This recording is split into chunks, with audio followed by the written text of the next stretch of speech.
लागलेली आहे अग्निशामकची माणसं. थांब थांब असताना आधी बसून बघा. लोक रात्रीची डोंगरावर कॅम्पिंग करायला जातात, पण आम्ही वेगळंच काहीतरी केलं. जय शिवराय मित्रांनो, मी आपला साहिल मित्र. कंपनी जमल्यावर धमाल तर होतेच, तसंच आमचा एक प्लॅन झाला आणि निघालो डोंगराच्या दिशेने. थोड्याच वेळात डोंगर चढायला सुरुवात केली. अंधार खूपच होता. मजाक मस्ती एकमेकांची टिंगल करत डोंगराच्या टोकावर पोहोचलो.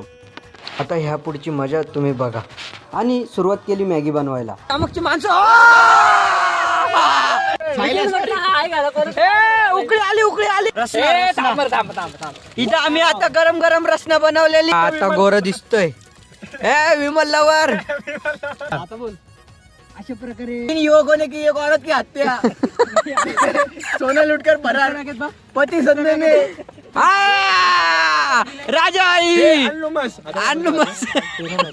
मॅगी तयार झाली. सर्व बकासूर प्लेट घेऊन तयारच होते दडी मारायला. मस्तपैकी हवेचा आनंद आणि रात्रीचं नाशिक बघत मॅगीचा आस्वाद घेतला. तुम्ही देखील कधी असा प्लॅन केला आहे का? किंवा करणार असाल तर कमेंटमध्ये नक्की सांगा. व्लॉग आवडला असेल तर लाईक आणि अकाउंटला फॉलो करायला विसरू नका. मी आपला साहिल. धन्यवाद.